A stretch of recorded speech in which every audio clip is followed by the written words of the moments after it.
Far, far away, in a sky made of velvet and silver dust, there lived a tiny fairy named Luna.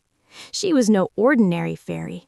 While most fairies looked after flowers or raindrops or sunbeams, Luna had the most curious job of all. She painted the moon. Each night, as the stars twinkled awake and the clouds drifted like sleepy sheep, Luna would flutter out of her cloud house with her silver paintbrush. The moon hung high above, pale and shy, waiting for her gentle touch. "Hold still, old moon," she would giggle softly. "You've got starlight smudges again." And with graceful sweeps, she brushed shimmering paint across its round face, sometimes bright white for clear nights, sometimes golden cream for harvest evenings, and sometimes pearly gray when the clouds needed company. When she finished, the moon would glow proudly, casting light across forests, mountains, and seas. "Thank you, Luna," it would rumble in its slow, sleepy voice. "You make me handsome again." Luna would curtsy in midair. "My pleasure, dear moon. Everyone needs a little sparkle now and then." One night, as Luna was mixing her paints from starlight and raindrops, she realized something odd.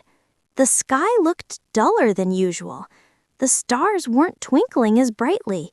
Even the moon's glow seemed tired. "Oh no," she whispered. "Has someone forgotten to dream tonight?" For Luna knew that dreams were what kept the night sky shining. Every giggle, wish, and sleepy sigh from children below turned into sparkles that floated upward, feeding the stars. But now the sparkles were few. "I must find out what's wrong," said Luna. She tucked her paintbrush behind her ear and fluttered down toward the world below. The air smelled of lavender and pine, and the fields below looked like soft, dark blankets. In one small cottage, she saw a little girl sitting by her window, wide awake. Her name was Rosie. Her chin rested on her hand, and her eyes were full of worry. Luna perched gently on the windowsill. "Why aren't you asleep, little dreamer?" Rosie blinked. "Oh, are you a firefly?" Luna laughed softly. "No, my dear. I'm a fairy, the one who paints the moon, actually." Rosie's eyes widened. "The moon painter? Really?" "Truly," Luna said with a twinkle. "But tonight, something is wrong. The sky is dim. The stars look tired. Are you not dreaming?" Rosie sighed. "I can't fall asleep. The rain hasn't come for many days, and all the flowers in my garden are drooping. I tried wishing, but I think the sky stopped listening." Luna's heart fluttered with sympathy. "Oh, sweetheart, the sky always listens. Perhaps it just needs a little reminder." She thought for a moment, tapping her chin with her tiny paintbrush. Then her eyes sparkled. "Come with me." "Come with you?" Rosie gasped. "But I can't fly." "Oh, I can fix that." She dipped her brush into a jar of starlight and flicked a few glowing drops onto Rosie's shoulders. The little girl suddenly rose from her chair, her nightdress fluttering like a cloud. "Whee!" Rosie laughed as she floated upward. "I'm flying."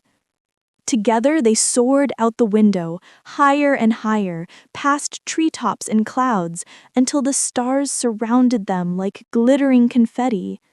The moon smiled sleepily as they approached. "Luna, my dear, who is this bright-eyed little one?" "This," said Luna proudly, "is Rosie, a brave dreamer who forgot how to dream. We've come to bring the sparkle back to the night." Rosie gasped as she looked around. The stars near them flickered weakly.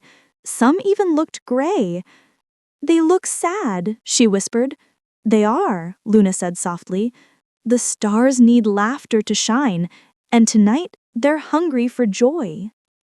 Rosie frowned thoughtfully. Then she smiled. I know what to do." She began to hum a gentle tune her mother used to sing at bedtime. Her voice was small at first, but soon it grew stronger, filled with warmth and hope. The stars leaned closer, listening. Luna smiled, swirling her brush through the music, painting arcs of color across the sky that matched Rosie's song. Each note became a ribbon of light, blue for dreams, pink for kindness, green for courage, and gold for joy. The stars began to twinkle again, brighter and brighter, until the whole sky shimmered with rainbow sparkles. The moon beamed proudly, glowing like a lantern in the heavens. "You've done it, my friends," said the moon, his voice full of joy. "You've brought the dreams back to life." Rosie laughed, her cheeks glowing rosy pink. "I didn't think I could help." Luna touched her shoulder gently. "Even the smallest dreamer can brighten the whole sky. Never forget that." Rosie yawned suddenly. "I think I might finally be sleepy." Luna chuckled softly. "Then it's time to go home, little moon singer." She brushed a trail of starlight beneath Rosie's feet, guiding her back to her cozy bed. The little girl's eyes fluttered shut as soon as her head touched the pillow. Outside her window, the moon's glow spilled over the garden, and for the first time in many nights, the flowers seemed to lift their petals again. Luna watched for a moment, smiling. "Sleep well, little dreamer," she whispered. "The night will sing for you." Then she flew back to the moon, her paintbrush trailing glitter through the air.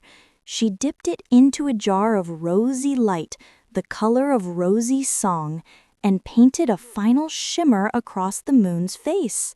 When the last stroke was done, the moon shone more beautifully than ever, glowing with the laughter of a child and the love of a fairy. And if you look at the moon on a clear night, you can still see it, the soft rainbow sheen that dances across its surface, like the memory of a song too lovely to fade. Moral: even the smallest dream, sung with kindness and hope, can bring light to the darkest sky.